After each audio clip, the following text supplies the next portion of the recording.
na Suíça, teve que sair, foi forçado a sair, ele estava pregando Levítico. Levítico, né, irmão? Você imagina, exposição seriada de Levítico. Aí disse que passou não sei quantos anos, não sei se foi 8 anos. Ele voltou à cidade lá, Genebra. E aí, quando foi o primeiro culto deles, vamos abrir em Levítico, exatamente onde ele parou. Né? Vamos continuar, né? Como se nada tivesse acontecido.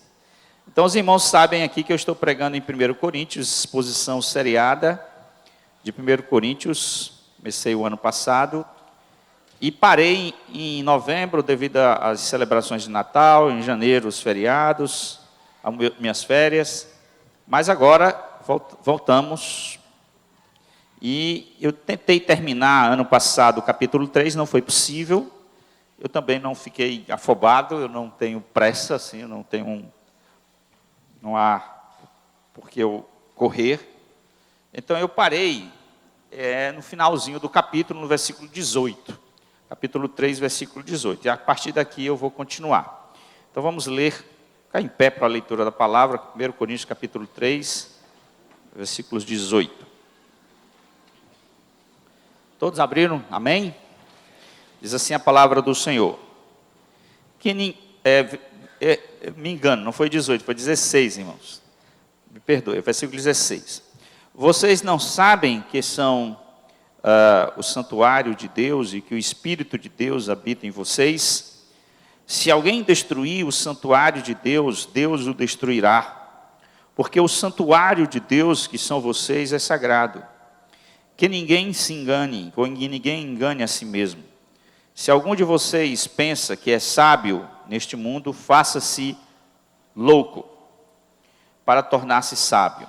Porque a sabedoria deste mundo é loucura diante de Deus, pois está escrito, ele apanha os sábios na própria astúcia deles. E também, o Senhor conhece os pensamentos dos sábios, e sabe que são pensamentos vãos. Portanto, ninguém se glorie nos homens, porque tudo é de vocês, seja Paulo, seja Apolo, seja Cefas, seja o mundo, seja a vida, seja a morte, sejam as coisas presentes, sejam as futuras. Tudo é de vocês. Vocês são de Cristo. E Cristo é de Deus. Deus abençoe sua palavra.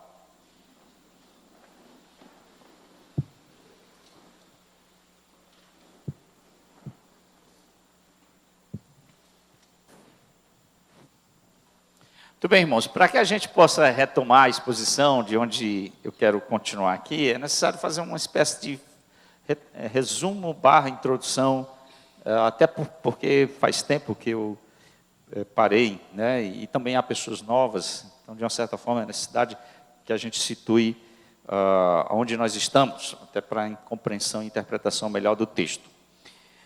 Paulo está tratando, amados, do primeiro e talvez o mais grave problema, na minha percepção, e alguns comentaristas também, talvez por isso que ele tratou de uma forma prioritária esse problema, pecado, que é as divisões da igreja. A igreja estava fraturada, né?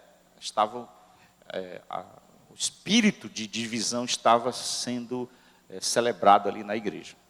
E Paulo trata disso porque recebeu essa informação da casa de Cloé, pessoas embandeirando, né, nomes.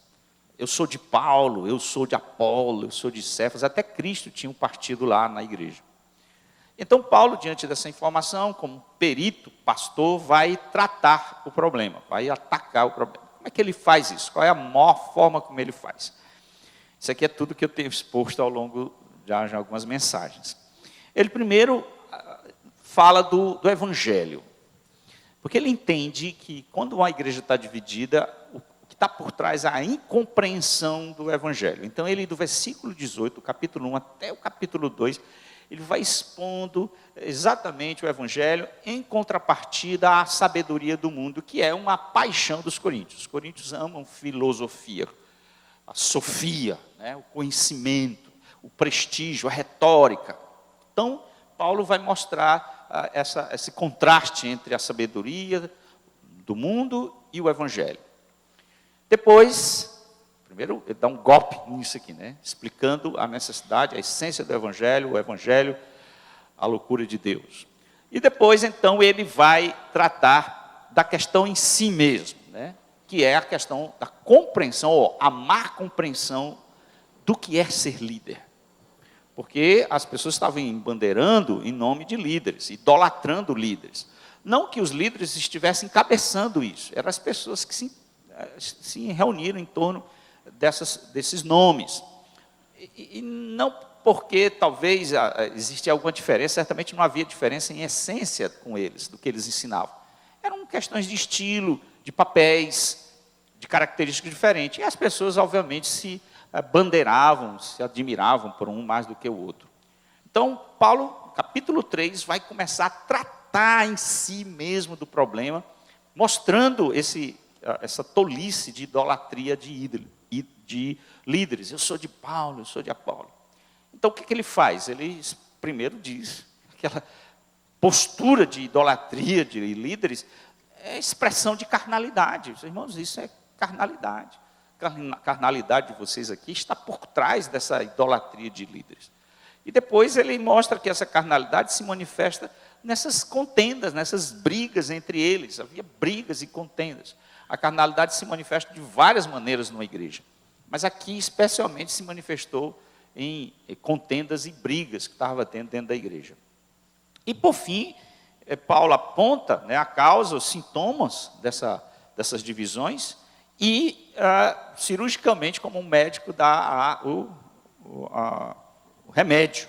Como é que a gente trata disso? Então, ele usa, na sua maneira de tratar o problema, duas analogias, quais sejam. Ele usa a analogia da agricultura, tentando mostrar a natureza do ministério dos líderes, dos pastores, missionários, aqueles que exercem liderança na igreja. Primeiro ele fala, diz, olha, quem são? Quem são Paulo? Quem é Paulo? Quem é Apolo? Servos por meio do quais crestes. Então ele começa a colocar o papel e o lugar dos líderes. São servos, é isso que são. São instrumentos de Deus? São. Deus usou para que vocês viessem a crer? Sim. Mas quem nós somos? Não somos nada diante de Deus. Porque quem é decisivo não somos nós. Paulo diz, eu plantei, Apolo regou. Mas o crescimento veio de Deus. Deus é decisivo, homem não é. Homem é substituível, Deus não é. Quem faz a diferença é Deus, não é o homem, no final das contas. Embora sejamos diferentes, eu plantei, Apolo regou, nós temos diferença, mas estamos do mesmo lado. Então ele trabalha com essa metáfora, né, essa analogia da agricultura muito bem exposta, explicando a natureza do que é ser um líder, a natureza do ministério de liderança pastoral ou missionária. Depois ele vai e transita para outra analogia, que é a analogia da arquitetura. E aí então ele expõe mais uma vez e reforça, né, dando ênfase a outros aspectos da liderança. Nesse caso, ele diz, eu, como prudente construtor, lancei o fundamento. E aqui, então, ele fala do fundamento que é Jesus Cristo. Na analogia, ele constrói a vida cristã como que Cristo é o alicerce, e agora nós, cristãos, vamos erguer nossa vida, nossa história, em cima desse alicerce que é Jesus Cristo. E aí, cada um vai edificar, e cada um veja como edifica, ele diz. Cada um vai... Paulo, então, elenca uma série de 6 materiais, em ordem decrescente, para ilustrar de como as pessoas, às vezes, constroem sua vida, ou os líderes erguem suas igrejas. Então, ele, pedra preciosa, ouro, prata, madeira, feno, palha, cada um vai fazer isso. No fim das contas, Deus vai pegar tudo que a gente fez e tocar fogo. Haverá um julgamento, um teste, e aí a gente vai ver quem é quem na história final. O que é que a gente fez... O que é que sobrou, né? Como o meu professor de teologia dizia, haverá muita fumaça naquele dia, porque madeira e feno vai pegar fogo, né? Ouro e prata e pedra preciosa não pega. E aí, então, por fim, haverá recompensa, ele diz, haverá galardão, haverá dano. Então, ele constrói tudo isso. E aí, agora eu vou voltar ao texto, agora a gente pega aqui o texto e retoma aqui. Então, a partir disso, dessa ideia de que haverá não somente um teste, uma revelação, haverá uma recompensa, Paulo faz uma terceira advertência. Essa terceira advertência era para eu ter dito lá na minha mensagem, mas como o tempo já estava estourado, eu peguei, agora eu vou aqui continuar, tá bom? Paulo faz uma terceira advertência, ainda dentro dessa analogia da arquitetura, que é muito importante. Ele diz, haverá teste e recompensa, né? Teste e revelação pelo fogo, haverá recompensa em fogo, mas haverá, versículo 15 e 16, haverá o terrível perigo ou a terrível realidade de destruir a igreja. Ou seja, Paulo diz assim, vocês não sabem, versículo 16, que são santuário de Deus e o Espírito de Deus habita em vocês?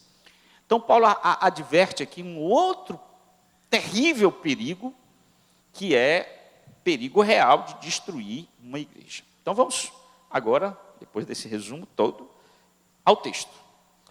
Esse é um perigo, é uma terceira consequência que a própria igreja de ser destruída. É interessante que Paulo, usando aqui a figura de construtor, né, de arquiteto construtor, e de nós como aqueles que vão erguer sobre o alicerce, fala-nos da possibilidade da gente construir, e um dia ser testado o que nós fizemos. Aqui, Paulo usa o contrário, diz, haverá pessoas que vão destruir a igreja. Não construir, mas destruir a igreja. Então, Paulo ainda está na figura da arquitetura. Agora, ele, vamos dizer assim, especifica a arquitetura que ele tem em mente, ou deixa bem claro o que estava por trás. A figura da arquitetura que ele tem em mente é um templo. Ele diz, vocês não sabem que são um santuário de Deus, e que o Espírito de Deus habita em vós? Então, ele aplica especialmente qual é a visão que ele tem de arquitetura. E aqui ele traz a figura de um templo. O templo é que ele estava aqui em mente. E há, aqui segundo ele, um risco terrível de destruir esse templo. Ele diz, olha, há um risco terrível de você pôr abaixo esse templo. E isso acontece, amados. E quando Paulo diz assim, que se alguém destruir o santuário de Deus, não pense teologicamente que ele está pensando aqui em termos de igreja universal. Aquela igreja que Jesus diz, nem as portas do inferno prevalecerão contra ela. Obviamente essa é indestrutível, inabalável. E que tem, obviamente, a sua expressão local. Né? Existe a igreja universal, no sentido, a reunião de todos os remidos, mas tem a sua expressão local. E mesmo a expressão local, ela nunca vai ser banida da terra. Mas quando Paulo diz que destruir o santuário de Deus, ele está falando de uma questão não hipotética, mas real. Quantas igrejas, e aqui eu penso que ele está falando em igrejas locais, porque ele está dirigindo a palavra à igreja de Corinto. Então, quantas igrejas locais já não foram destruídas? Quantas igrejas locais já não foram desmanteladas? Isso é uma questão real. Já conheci igrejas que conheceram a glória.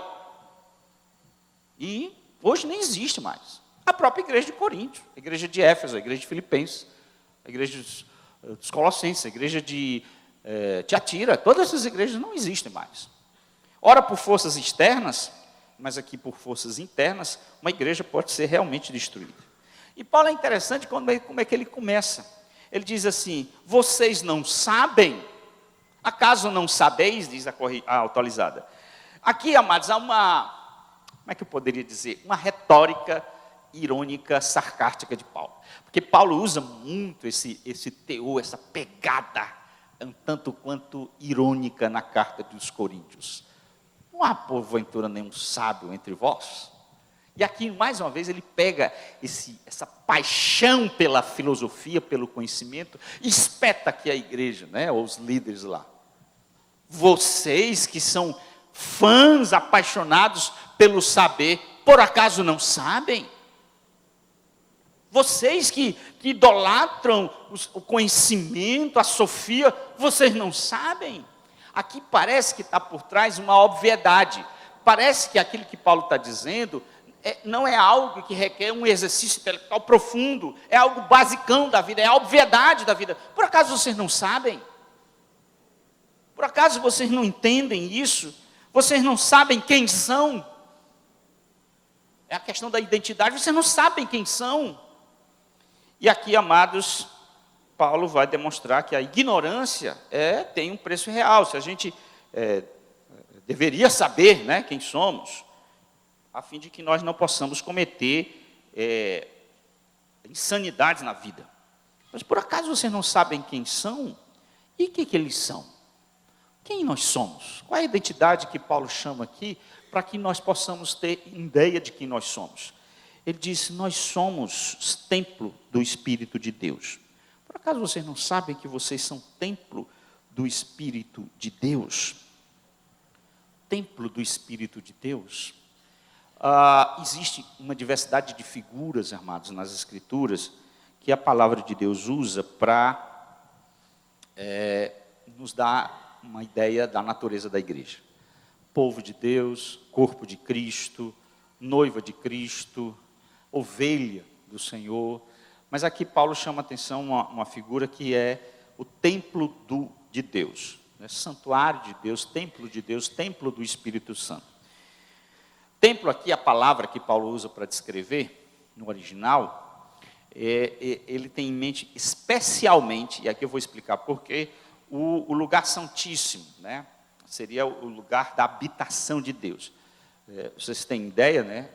Ele tem em mente, eu presumo, a figura do templo de Davi, ou de Salomão, melhor dizendo, e a arquitetura daquele prédio, né? Havia um átrio e havia o templo propriamente dito, e lá havia os santos dos santos. Então, a ideia aqui é que a habitação, né, o Shekinah de Deus estava não no todo a área, mas especialmente nos santos dos santos. E aqui Paulo, então, mostra, né, que Deus habitava. E aqui tem na teologia a gente chama de continuidade e descontinuidade. No Antigo Testamento, Deus habitava no templo, nos santos dos santos. E ele continua habitando na nova aliança. Aqui é a continuidade.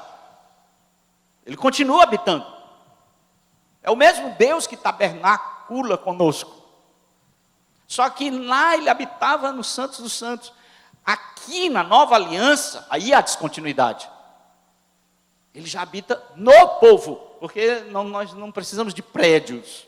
Não há necessidade de prédios. Obviamente, do ponto de vista de adoração, da logística, estrutura, tudo bem. Então, aqui é uma continuidade da descontinuidade, mas Deus continua habitando na nova aliança, ou nessa nova realidade, no povo, a igreja, no corpo, na membresia, na reunião dos membros. Então, os crentes coríntios, quando ouviram isso aqui, observe bem, obviamente eles têm origem pagã, eles não têm o background dos judeus, eles não têm o pano de fundo da teologia judaica, mas eles têm a noção do templo. Por quê? Porque lá na cidade de Corinto tinha milhares de templos, o que não faltava era adoração e adoradores, e cultos, e idolatria. Então eles podiam compreender, mesmo que não tivesse toda a ideia da teologia judaica por trás, mas eles podiam compreender. Pois, embora fossem pagãos, também frequentavam templos. Inclusive, alguns cristãos de Coríntios continuavam até depois de se converter e ir para os cultos lá, idólatras, comer carne lá. A gente vai ver isso em capítulo 8. Achava que isso não tinha problema. Então, Paulo aqui afirma claramente, olha, irmãos, há um só templo. Aqui entre vocês há uma diversidade, mas só existe um templo, um santuário legítimo de Deus. E são vocês. E são vocês. Porque o Espírito de Deus habita em vocês. E aqui, amados, eu faço uma observação muito importante. Quando Paulo diz que o Espírito de Deus habita em vocês, ele não está se referindo à habitação individual. Ele vai falar sobre isso no capítulo 16, versículo 16, capítulo 6, versículo 16 de 1 Coríntios. É fato teológico, o Espírito de Deus habita no indivíduo. Quando a gente se converte, Deus habita pelo seu Espírito em nós. Mas não é isso que Paulo tem em vista aqui nesse texto. Paulo está falando de uma habitação comunitária, coletiva, corporativa, não individual. É isso que Paulo está dizendo. Quando a igreja, o corpo se reúne, Deus habita em nós. Deus está em nós. Deus reside conosco. Está no meio do seu povo. Inclusive, Paulo vai dizer isso quando foi fazer a disciplina eclesiástica lá em 1 Coríntios 5. Reunidos eu, meu Espírito e o Espírito de Jesus. Então, é o Espírito que habita em nós, que nos distingue e nos diferencia de todas as outras realidades. Deixa eu fazer uma breve explicação aqui. Nós ocidentais, irmãos, né, nós somos ocidentais, e desde nossa mentalidade é formada muito na mentalidade individualista. Nós temos essa concepção, é quase uma idolatria pelas liberdades, os meus direitos, a minha vontade, meu prazer. Então a gente tem essa idolatria do indivíduo, da autonomia, da independência.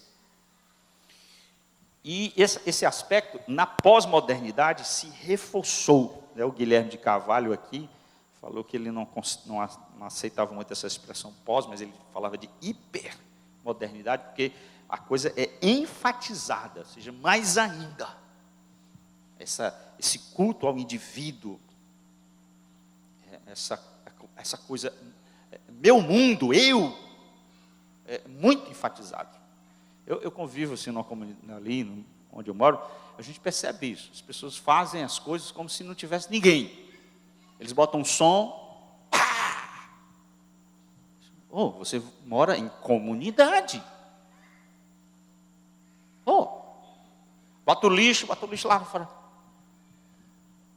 Joga o lixo. Essa mentalidade. Mas isso aqui também, muitas vezes, irmãos, está tão impregnado, a gente chama de nossa visão, que não pense que dentro da igreja isso não existe. Eu não estou dizendo, irmãos, que esses aspectos individuais não são bíblicos. A salvação é individual. Você tem que crer. Né? Mas não precisamos contrapor a questão da individualidade contra o aspecto da comunidade. E nesse sentido, nós vivemos uma praga disto. É terrível isso. Alguns dizem que, por exemplo, para ter comunhão com Deus, precisa de igreja, pastor. O que é isso? Bíblia. Né? Por isso que saiu essa anomalia chamada desigrejados. De onde vem essa ideia de desigrejados? Paulo, se tivesse hoje, assim, biruta, fica louco. Mas não, tem pessoas desigrejadas, não tem compromisso com igreja nenhuma, não vive em membresia, sabe quem é o pastor? Não tem pastor, não tem ovelha, não tem apego a comunidade nenhuma, vive uma vida de acordo com o seu umbigo, e se diz cristão.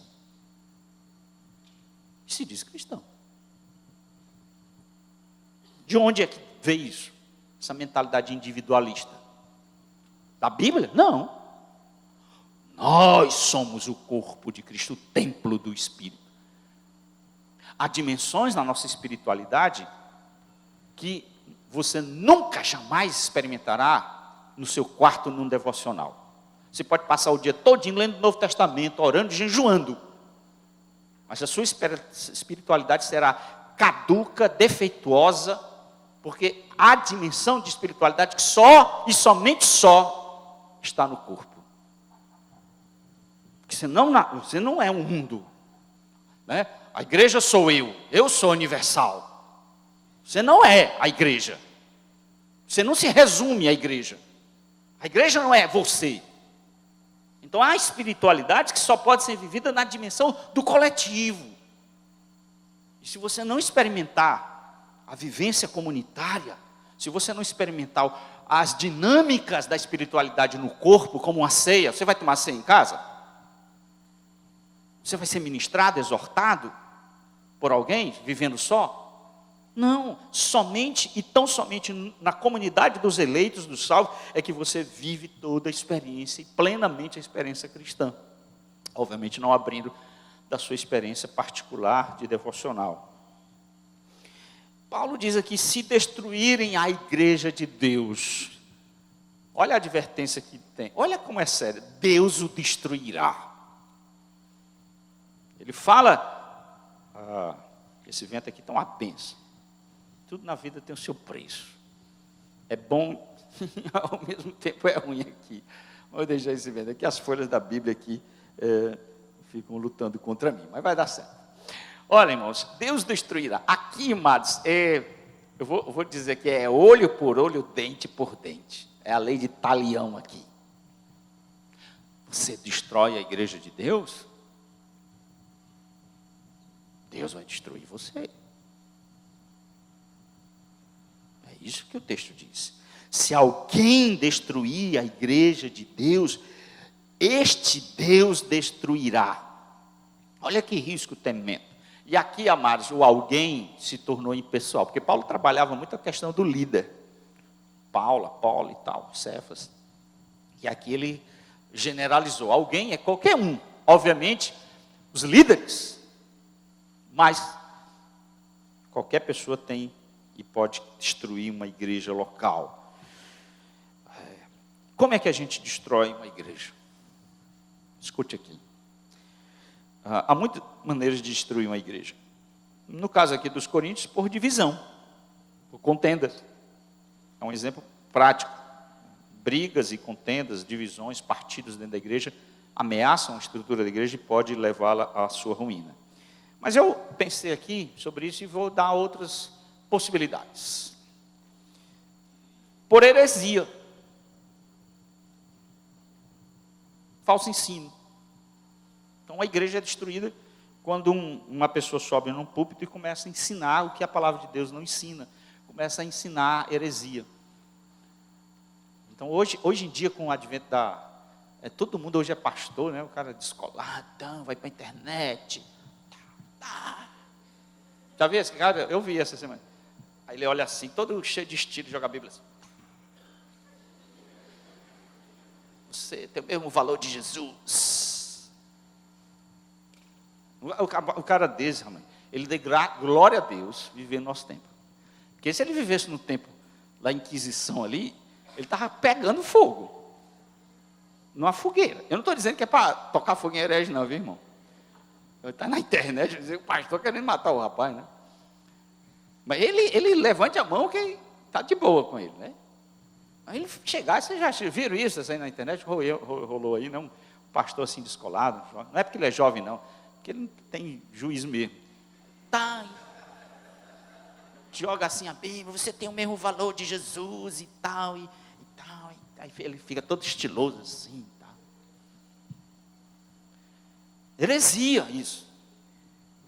Heresia. Outra maneira de destruir a igreja é ênfase em assuntos secundários. Ou seja, colocar o que não é prioritário como prioritário.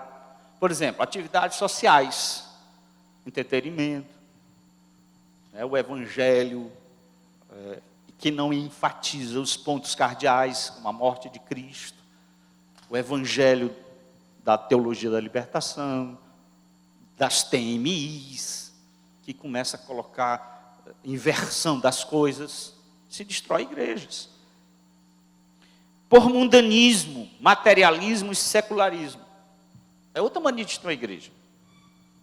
A igreja começa a desfigurar-se, porque ela tem características que são da sua natureza. Ela é católica, no sentido universal, ela é santa e ela é única. Então, se alguém começa a deixar, e a igreja começa a celebrar o mundanismo, não há mais diferença, fronteira entre o crente e o descrente em tipo de comportamento, de valores, de prioridade, essa igreja, ela é destruída. E outras maneiras, eu podia passar muito tempo falando aqui, mas fofocas, legalismo, falta de oração, amargura, enfim. Há muitas maneiras de destruir uma igreja. E Paulo diz assim, se alguém destruir a igreja de Deus, Deus vai dar o troco. Deus é vingador. Deus vai destruir essa pessoa. E aqui, amados, deixa eu falar destruir aqui. É escatologia, é perdição, é inferno, trocando em miúdos. Destruir aqui não é que Deus vai matar como matou Ananias e Safira. Destruir aqui é punição eterna. Essas pessoas, portanto, são ímpias. Ímpias, são descrentes, que se revestiram de alguma função, ou se enganaram a muitos, talvez pastores, e que o diabo lançou para dentro de uma igreja e destruiu, e usou ele como um instrumento para destruir aquela igreja local.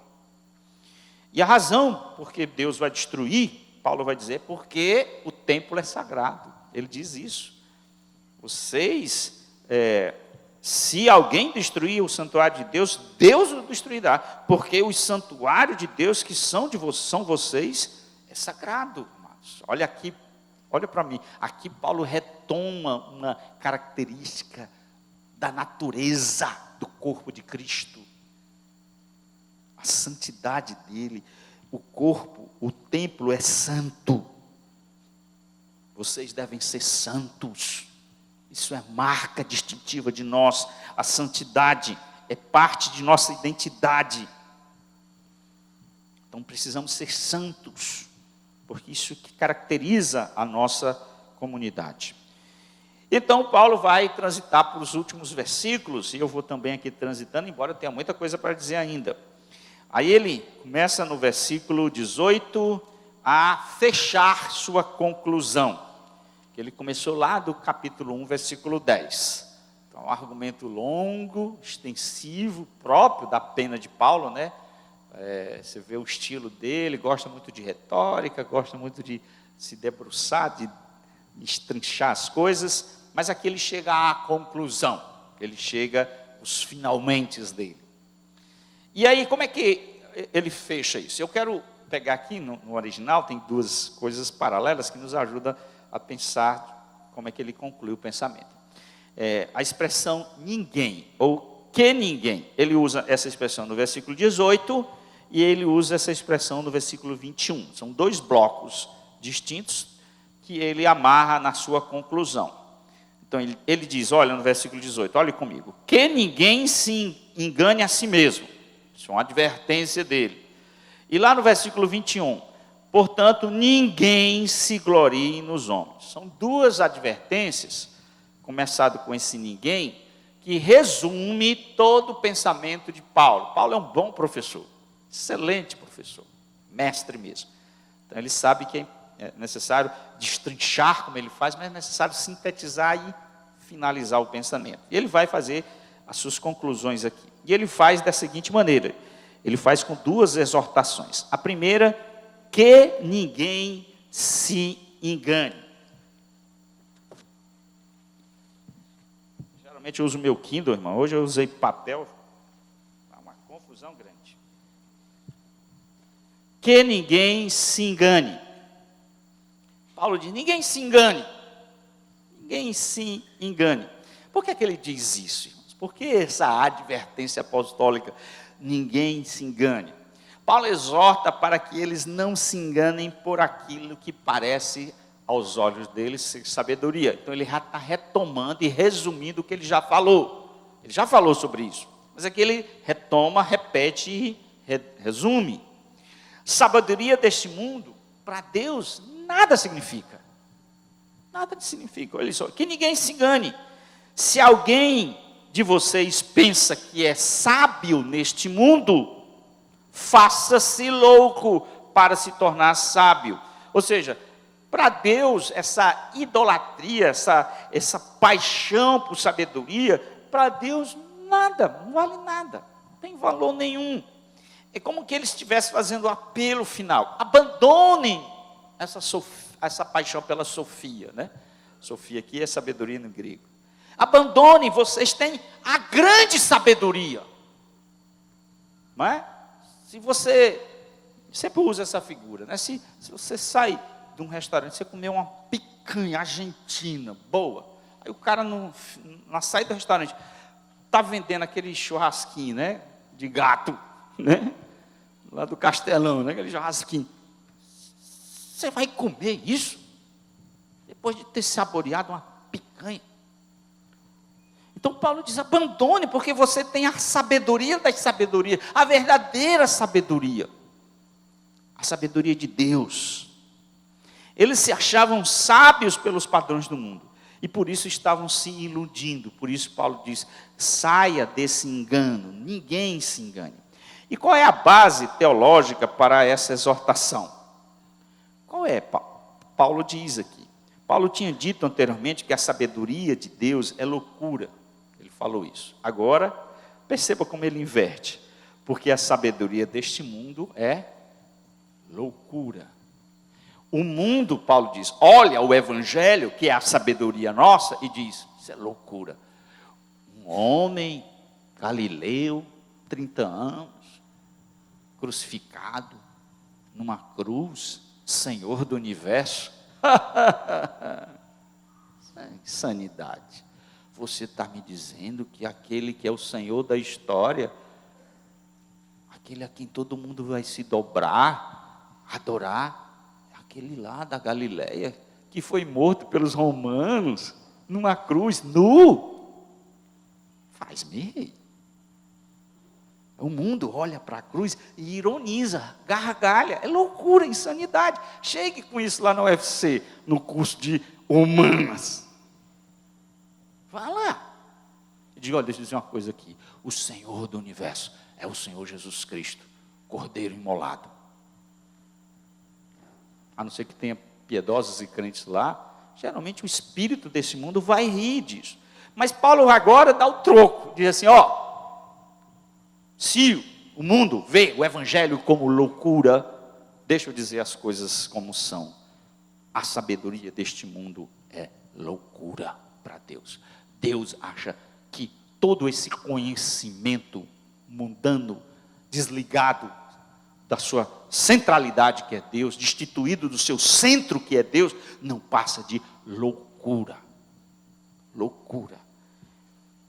E como sabemos disso? Paulo diz, olha, na verdade isso não é novo. Eu não estou falando coisa nova aqui.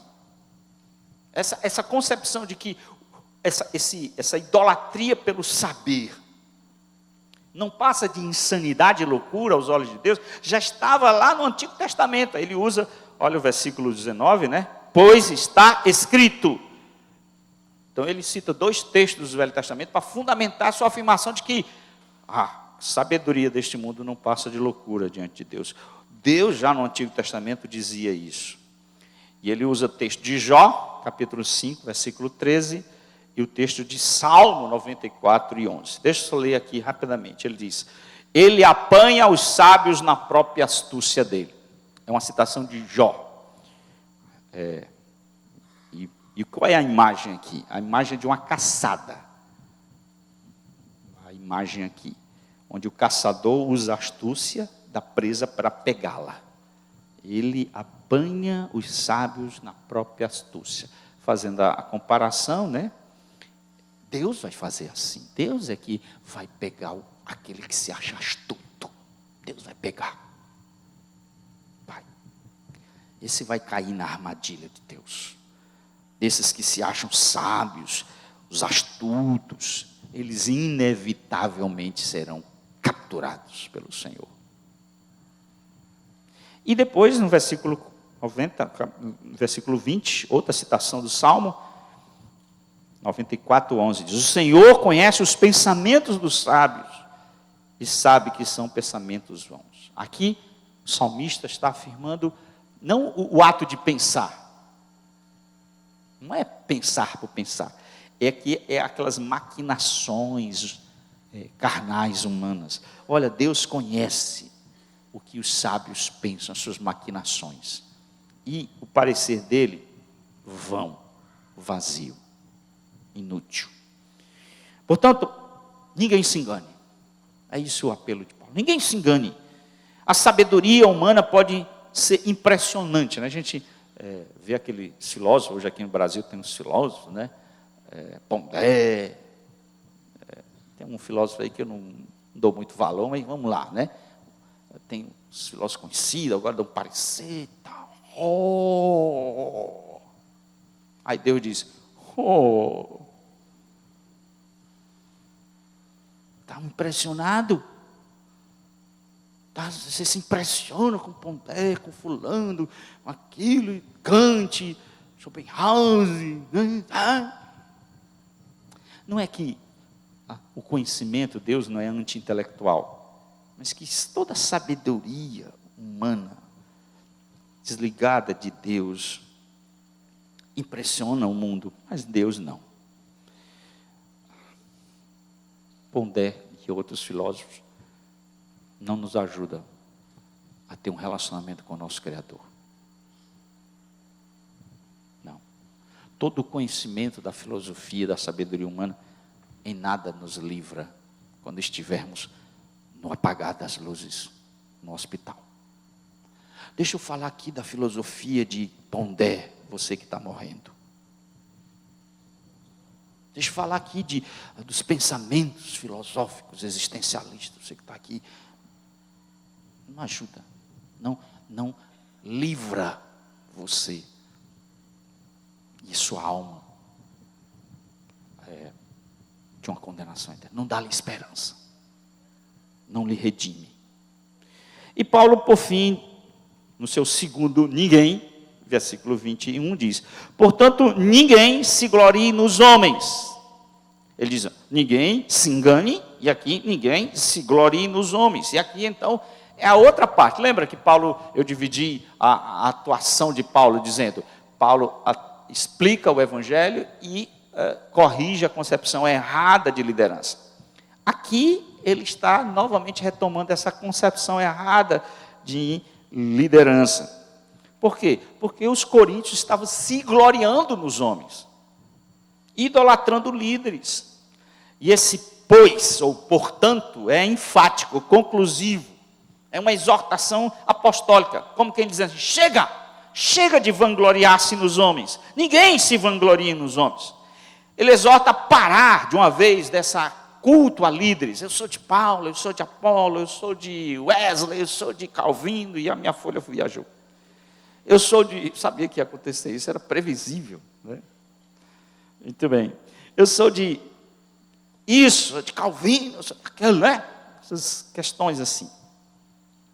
Parem disso, não idolatrem líderes, não ponham a sua absoluta e total confiança em líderes. Eles são mortais, eles são criaturas infinitas, eles são pecadores. Ninguém se glorie nos homens. Ninguém. Por que nós não devemos idolatrar líderes, irmãos? Paulo vai dizer, ninguém se glorie nos homens, porque tudo é de vocês. Tudo é de vocês. E é engraçado como Paulo fala aqui, olha, vocês dizem, eu sou de Paulo, eu sou de Apolo, eu sou de Cefas. Vocês estão tudo enganados. É o contrário. Tudo é de vocês. Tudo é de vocês. Não é os coríntios que pertencem a Paulo, Apolo ou Cefas, mas são eles que pertencem aos coríntios. Tudo pertence a nós. Que frase! Tudo é de vocês. Eu confesso que eu parei aqui meditando nessa frase arrebatadora. E eu acredito que Paulo aqui, amado, está com aquele espírito de doxologia. Quando ele cita isso, eu acho que ele faltou dizer um glória aqui. Né? Eu não acho que ele citou assim, tudo é de vocês, assim, friamente. Eu acho que quando ele termina aqui, tudo é de vocês. Seja Paulo, seja Apolo, seja o mundo, seja a vida, seja a morte, seja o presente, seja o futuro. Ele está adorando, ele está em doxologia, ele está em culto aqui. Todas as coisas são nossas. Paulo, Apolo, Cefas, tudo é de vocês. Os quais os crentes de Corinto se entrincheiravam, se embandeiravam nisso. Paulo dá aí um golpe assim, diz, olha, eles não são donos de vocês é que são donos dele. Porque tudo é de vocês. Toda a realidade pertence a vocês. Gordon Fee, que é um dos que eu uso nos meus comentários, né, para estudar, muito bom por sinal, ele chama essas 5 coisas que Paulo elenca como nossa: o mundo, a vida, a morte, o presente e o futuro. Seja a vida, seja o mundo, seja a vida, seja a morte, seja o presente, seja o futuro, tudo é de vocês, como os tiranos da existência humana, nos quais as pessoas estão presas por toda a vida. E é verdade. São os tiranos da nossa existência, aquilo que nos amedronta. E Paulo diz: tudo é de vocês, tudo é de vocês.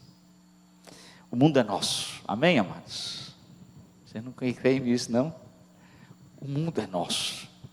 Paulo diz: o mundo é seu, o mundo é nosso. Tudo que foi criado. Aqui é uma questão: o que mundo é? Na teologia de Paulo, muitas vezes o mundo é aquele sistema caído. Se ele tem isso em mente, também é nosso. Não escapa. Se ele tem em mente a criação, também é nosso, não escapa. Se eu penso que aqui mundo é o sistema anti-Deus, é nosso, porque nós não somos e nem precisamos ser escravos desse mundo. Ele não precisa nos tiranizar. Mas se temos aqui em mente toda a criação, então nós temos o mundo. Tudo que acontece desse mundo é para o nosso bem. O mundo é nosso. A vida, todo respirar, toda batida de coração, toda ação, toda reação, toda realização, toda emoção, todo pensamento, todo plano, todo sucesso, todo fracasso é nosso. A morte, terrível morte. Paulo vai dizer mais na frente: o último inimigo a ser vencido. Mas ela já foi copiada na cruz. Amém, irmãos? Amém. Nossa presente era, ela ainda nos alfineta, é um aguilhão que nos fere. Mas ela vai ser plena e totalmente subjugada. E venceremos a morte. O presente é nosso. O presente, cada momento, as tristezas, as felicidades, os medos, as solidões, as alegrias, o casamento, o nascimento, todos os momentos é seu. Você não é escravo do tempo. O futuro é nosso. O futuro pertence a você. Tudo o que acontecerá, Deus vai usar ao nosso favor, para o nosso bem. E eu penso aqui que talvez até a eternidade esteja no coração de Paulo. Seremos glorificados, reinaremos com Ele no milênio. Eu, como pré-milenista, não posso deixar de dar esse toque aqui. E na eternidade, Deus será seu Deus e você verá Ele face a face. O futuro é seu. O futuro é nosso. E por que tudo é nosso, irmãos? O pastor está muito coaching agora, né? Tudo é você é dono do seu futuro, isso e tal. Deixa eu dar a teologia aqui. Porque tudo é nosso. Paulo vai dizer, porque que tudo é nosso. Veja como é que ele diz. Capítulo 3. Versículos finais lá. Seja Paulo, seja Apolo, seja Cristo, seja o mundo, seja a vida, seja a morte, seja as coisas do presente, sejam as futuras, tudo é de vocês. Vocês são de Cristo e Cristo é de Deus. Tudo é nosso, porque nós somos de Cristo. Amém, amados? Nós somos de Cristo. Porque, na verdade, quem é dono de todas as coisas é Cristo. Tudo é possível porque tudo é de Cristo. Inclusive, eu sou de Cristo. Cristo na cruz conquistou tudo. Tudo. Ele já tinha o direito, né, por Criador, mas por redenção, Ele fincou o governo nesse universo. Tudo pertence ao Senhor e nós pertencemos a Ele. Tudo é meu, disse o Senhor, né? Abraham Kuyper disse: não há um único centímetro quadrado em todos os domínios da nossa existência sobre os quais Cristo, que é o soberano sobre tudo, não clame é meu. Tudo é do Senhor. Para se ter tudo, você tem que ter Cristo. E Cristo tem que ter você. Vou fazer uma pergunta aqui. Incisiva, corajosa, amorosa. Você pertence a Cristo? O Espírito de Deus fala no seu coração. Você pertence a Cristo? De quem é você? Você é de Cristo? Cristo é seu? Você pertence ao Senhor? Pastor, não sei. Eu vou dizer como é que você sabe. A Bíblia diz: se você tem o Espírito de Deus, você é dele. É dele. Como eu sei que posso ter o Espírito de Deus? Como eu recebo o Espírito de Deus? Você recebe o Espírito de Deus quando você crê na palavra do Senhor. Pelo um ato de fé, você coloca a sua esperança, sua confiança, sua existência, sua vida nas mãos do Senhor. Nesse momento em que você, por arrependimento e fé, coloca a sua vida em Cristo, a palavra de Deus diz que, por fé, o Espírito vem em você. E agora você é dele. Você é dele. Deus vem a você na sua palavra, pelo Espírito. E aí fique tranquilo, porque o Espírito vai testemunhar de que você pertence a Ele. Quem é aqui que tem o Espírito de Deus sabe do que eu estou falando. Essa linguagem não é estranha para você. Quem já creu e converteu-se ao Senhor, sabe intimamente do que eu estou dizendo. Lá no fundo, no íntimo da alma. Não só um testemunho objetivo. Oh, a Bíblia diz que você crê aqui, você é salvo. Mas um testemunho interno, poderoso. Uma verdade assim que nos consome e nos alega. Você é do Senhor. Espírito testemunhando com o nosso coração, nos momentos mais tristes e alegres da vida. Você é do Senhor. Você é meu. O Espírito testemunha que você é filho do Senhor. Porque você, e porque pertencer a Cristo, torna você todas as coisas suas. Porque Cristo é de Deus. Cristo é de Deus. Paulo diz, olha, o próprio Filho de Deus. Irmãos, eu fiquei me coçando para entrar aqui na cristologia, subordinação, mas eu não vou me deter aqui nesses elementos. Eu penso aqui que não é o ser que está submetido a Deus, Pai, é a obra que o Filho realizou. Tudo em Cristo Deus, Cristo realizou em Deus. Cristo fez para a glória de Deus. Tudo que antes de Cristo nos tiranizava, agora nos pertence. O mundo, a vida, a morte, o presente, o futuro, nada a temer. Tudo é de vocês. Tudo é nosso. Somos de Cristo e Cristo de Deus. Vamos orar, amados, vamos baixar nossas cabeças. Nós queremos rogar nessa noite, Senhor Deus, na Tua misericórdia e Tua graça sobre nós, pedindo que essa palavra venha ao nosso coração, no nosso íntimo, e nos abençoe, e nos fortaleça, e nos edifique. Especialmente, Pai amado, as pessoas que estão entre nós, que não têm em seu íntimo a convicção que são teus, que ainda não creram e não se arrependeram e não confiaram verdadeiramente. Podem ser religiosos, podem estar ligados a tradições religiosas e até evangélicas, mas lá no fundo, lá no íntimo, não tem essa convicção oriundo do teu Espírito que são teus. Então estão atemorizados e aterrorizados com o mundo, a vida, a morte, o presente e até o futuro.